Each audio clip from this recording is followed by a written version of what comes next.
Baik, Assalamualaikum warahmatullahi wabarakatuh. Selamat malam, salam sejahtera untuk kita semua. Terima kasih atas partisipasinya pada malam hari ini, pada pertemuan pertama kita di mata kuliah testing dan implementasi sistem. Mata kuliah ini mata kuliah yang ada di semester-semester akhir, jadi saya harapkan walaupun satu dan yang lainnya ada kesibukan, mungkin karena ada mengejar laporan PKL dan lain sebagainya, mohon untuk mata kuliah ini juga tidak dikesampingkan, karena memang mata kuliah ini adalah mata kuliah yang penting bagi teman-teman di sini, karena ini akan mendukung ya, terutama bagi teman-teman mahasiswa yang mengambil tema skripsinya pengembangan sistem dan lain sebagainya. Baik, langsung saja. Jadi kita perkenalan dulu. Nama saya Muhammad Wahidin. Jadi saya dosen di sini di STIM Mikrosma tentunya. Jadi untuk menghubungi saya, Anda bisa silakan menghubungi nomor yang tertera, bisa WhatsApp dan lain sebagainya, bisa menanyakan dan lain sebagainya. Tapi mohon untuk tidak memasukkan saya ke dalam grup ya, karena memang mungkin grup WhatsApp sudah terlalu banyak. Dan itu ada alamat email saya. Jadi nanti ketika misalkan Anda diminta mengirimkan tugas, mungkin tugas khusus ya, karena tugas-tugas kita saat ini kan sudah dikumpulkan di e-learning ya, sehingga mungkin penggunaan email bisa diminimalisir. Kemudian ini adalah perjanjian kita ya. Ini sebetulnya perjanjian untuk kelas yang offline ya. Jadi saya silahkan Anda mau main HP atau merokok atau makan, tapi silahkan di luar kelas. Dan mohon maaf kalau saat ini saya berjabat tangan khusus dengan pria saja, saya menghindari hal-hal yang diinginkan. Kemudian untuk posisi duduknya, antara yang laki-laki itu di kiri dan yang perempuannya silahkan di kanan. Jadi ini untuk agreement saya biasa di kelas offline ya. Ya mudah-mudahan nanti situasi COVID sudah membaik ya. Kalau sudah membaik, maka kita akan belajar di kelas dan kita ikuti aturan ini. Dan mungkin untuk jabat tangan juga masih dihindari ya, jabat tangan dengan walaupun pria maupun wanita saat ini untuk jabat tangan juga dihindari ya. Nah, untuk yang online kebetulan saya belum membuat, tapi kurang lebih sama. Mohon untuk menjaga ya kondisivitas dan juga menjaga konsentrasi. Saya harapkan Anda tidak dalam mata kuliah online ini, saya harapkan Anda tetap fokus menyimak dan tidak nyambi ya. Silakan boleh mungkin apa ya, kalau haus dan sebagainya silakan, tapi mungkin bisa menjaga adabnya ya, terkait dengan ilmu yang akan nanti disampaikan, yang akan Anda dapatkan. Insya Allah kalau misalkan Anda ikutin adabnya, insya Allah ilmu ini akan memberikan hal yang positif bagi Anda. Jadi mohon untuk tetap memperhatikan walaupun kelas kita online. Kemudian di sisi penilaian ya, kita ada 4 komponen ya.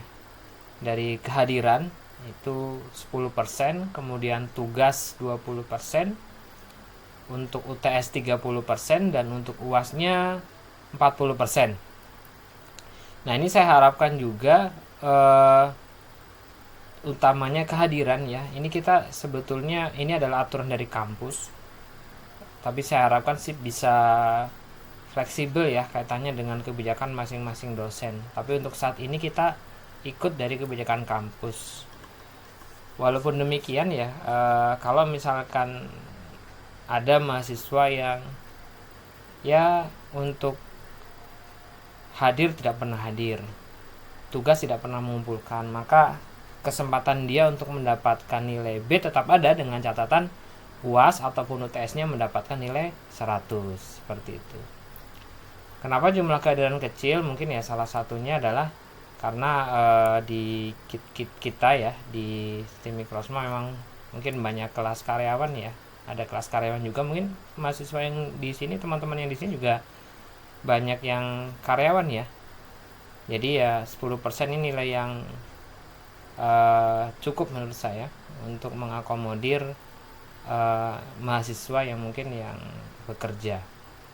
Atau mungkin ada masukan lain. Jadi kalau ada masukan nanti kita sampaikan ke pihak kampus terkait dengan penilaian ini. Oke, lanjut. Mari kita, kalau tadi saya sudah berkenalan, saya ingin juga menyapa teman-teman mahasiswa yang ada di kuliah ini. Mungkin ya satu persatu tidak masalah, singkat saja mungkin ya. Nama, kemudian yang paling penting adalah sebetulnya sejauh mana Anda memahami tentang testing nih. Jadi sebelum kita mulai, kita coba hiring dari teman-teman mahasiswa, sejauh mana Anda pengetahuan Anda tentang testing. Sebelum itu, jadi saya juga ingin mengetahui Anda sudah belajar bahasa pemrograman apa saja nih. Jadi ini penting ya untuk kemudian kita belajar untuk testing dan implementasi sistem. Baik, satu persatu silakan berkenalan. Ya, baik. Terima kasih sudah semuanya berkenalan. Cukup beragam ya tadi tanggapannya kaitannya dengan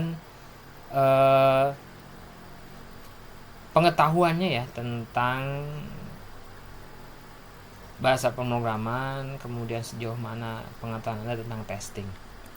Baik, di mata kuliah kali ini kita ada kurang lebih 14 pertemuan ya.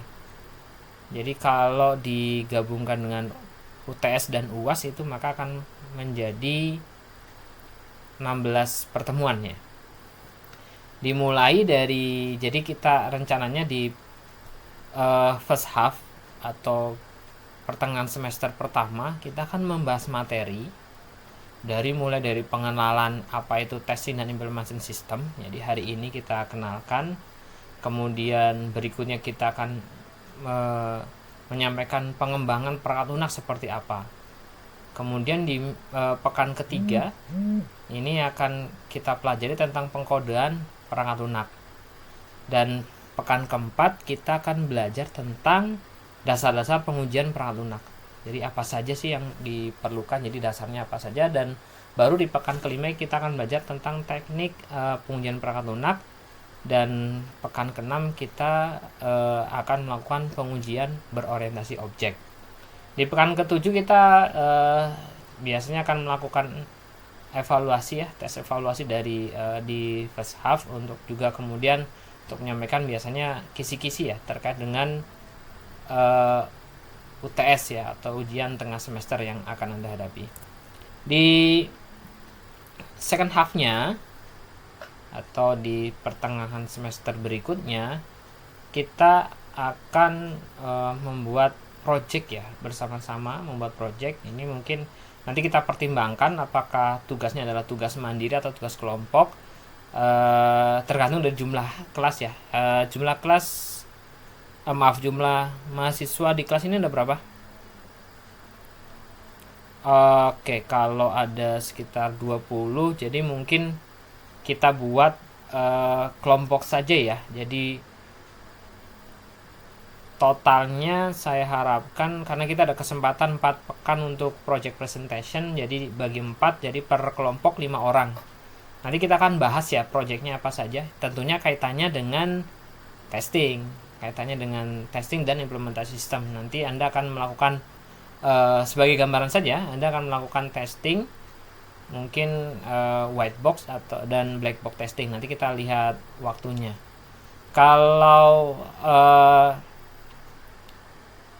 harapan saya sih ya, kita bisa membuat sebuah aplikasi di website ya, aplikasi yang berbasis web, atau mungkin Anda bisa membuat aplikasi di Android yang di upload ya ke Play Store, sehingga bisa Anda lakukan testing itu lebih mudah, dan ada beberapa toolsnya yang nanti akan kita bahas bersama-sama. Dan ini adalah buku referensi kita. Yang pertama adalah bukunya dari D. Suryadi HS dan Gunawan. Ini buku yang lama ya, buku yang cukup lama tapi masih cukup relevan kaitannya dengan testing dan implementasi sistem. Jadi judulnya adalah Pengantar Implementasi dan Pemeliharaan Sistem Informasi. Anda mungkin bisa beli buku ini, atau mungkin kalau misalnya Anda menemukan tipe jenis digitalnya ya, mungkin Anda bisa download ya. Tentunya coba cari download yang aman, atau dalam tanda kutip bukan bajakan ya. Atau Anda misalkan coba dicari beberapa referensi buku di Google Play ya, ada Google Book, di sana Anda bisa cari, Anda bisa beli ya. Mudah-mudahan jadi tidak selalu buku itu Anda bisa dapatkan secara gratis sebetulnya. Bahkan kalau misalkan Anda coba beli bukunya, biasanya akan lebih menghargai ya isi bukunya seperti apa. Anda akan buka karena sudah dibeli kan, sayang ya kalau misalkan tidak dibuka. Tapi kalau buku gratis biasanya hanya download saja ya, di-download tapi tidak dibaca ya. Kemudian untuk berikutnya ini ada buku referensi juga dari William E. Perry, judulnya adalah Effective Method for Software Testing, jadi edisi ketiga ya. Jadi buku ini terbitannya dari Wiley, dan ini Anda bisa cari nanti, atau misalnya ke saya mungkin ada ya, tapi ini ada copyrightnya ya. Jadi kembali lagi tadi ya, harapannya kita cari buku yang sifatnya bisa di-download secara gratis dan bukan bajakan, harapannya seperti itu. Oke, untuk resource linknya saya memang tadi karena diktat buku yang pertama ya, referensi pertama itu dari Gunadarma. Anda bisa coba cari juga linknya di Universitas Gunadarma. Ada beberapa mata kuliah yang bisa Anda lihat materinya dan download juga bisa, walaupun Anda bukan sivitas dari Universitas Gunadarma. Lalu untuk memperdalam lagi, jadi Anda bisa browsing di Guru 99. Jadi di sana itu materinya cukup lengkap ya, cukup lengkap. Anda bisa lihat ya, kalau salah satu contohnya seperti ini. Jadi ada software testing tutorial ya. Di sini ada mulai dari apa itu software testing dan lain sebagainya. Ya memang dalam bahasa Inggris. Tapi ini bisa untuk memperkaya pengetahuan Anda tentang software testing. Dan bahkan ada beberapa tools yang diberikan sehingga kemampuan Anda dalam melakukan testing tidak hanya dari sisi teori saja, tapi secara praktek juga nanti akan Anda dapatkan dari sini ya. Banyak sekali materinya, dan memang materinya dalam bahasa Inggris. Tapi sekali lagi ya, ini yang memang pengalaman saya, beberapa mahasiswa itu terkendala dengan, wah Pak, kok kenapa materinya bahasa Inggris ya. Di era saat ini ya, sepertinya kita harus mulai menyesuaikan diri dan juga harus mulai belajar. Apalagi kan sekarang sudah ada Google Translate ya, itu relatif lebih mempermudah Anda gitu, dibanding mungkin zaman saya dulu. Untuk menerjemahkan itu bener buka kamus ya. Nah sekarang kan sudah tidak zaman lagi. Dulu ada kamus yang benar-benar kamus fisik atau kamus digital dulu. Ada namanya satu merek namanya Alphalink gitu. Atau misalnya pernah ada juga aplikasi namanya Rexo Translator, itu juga tidak begitu optimal sebetulnya. Anda sekarang sangat dipermudah dengan adanya Google Translate. Jadi silakan manfaatkan sehingga Anda bisa belajar lebih jauh. Jadi sifatnya saya sebagai dosen hanya mengantarkan Anda untuk memahamkan Anda terkait dengan materi-materi yang ada. Jadi sebetulnya materi itu tidak hanya diberikan oleh dosen saja, tapi sangat banyak sekali materi-materi yang Anda bisa dapatkan di internet. Dan testing dan lain sebagainya, toolsnya juga tersedia di sana. Tapi dengan hadirnya Anda di kelas ini adalah salah satu ikhtiar kita untuk lebih memahamkan Anda keterkaitannya dengan software testing dan implementasi ya. Sehingga nanti akan berguna bagi Anda, baik untuk menyusun penelitian Anda, dalam hal ini skripsi Anda, atau juga nanti misalkan ada di dunia kerja ya. Mungkin salah satu capaian pembelajaran kita di STIMIK Rosma sebagai untuk jurusan SI ya, itu adalah bagaimana kemudian Anda bisa memahami materi-materi yang ada, sehingga nanti Anda bisa memiliki nilai kompetisi ya dengan lulusan-lulusan lain dari perguruan tinggi negeri yang lain. Dan juga salah satu misalkan Anda ada jadi bisnis analis, kemudian ada software developer dan lain sebagainya, sangat butuh untuk kemudian melakukan testing dan implementasi sistem. Ya, kurang lebihnya untuk pertemuan pada malam hari ini kita cukupkan. Kita akan lanjutkan pada pekan berikutnya, dan mudah-mudahan nanti ada tugas dari saya. Untuk tugas ini Anda bisa lihat nanti di e-learningnya Rosma ya. Anda bisa lihat di sana, saya sudah persiapkan tugas, silakan diisi. Jadi tugasnya simpel sih, tugasnya hampir sama mungkin dengan yang tadi menjadi pretest ya. Saya hanya ingin mengetahui sejauh mana pengetahuan Anda tentang pemrograman. Kemudian silahkan cari sistem yang sederhana ya, yang Anda ketahui. Simpelnya Anda coba di sana cari ya kelemahan dan juga kelebihannya dari sistem tersebut. Nah, itu mungkin nanti akan bisa menjadi bahasan kita selanjutnya. Baik, terima kasih atas perhatiannya. Mohon maaf apabila ada kekeliruan dalam berkata. Bila taufiq wal hidayah. Assalamualaikum warahmatullahi wabarakatuh.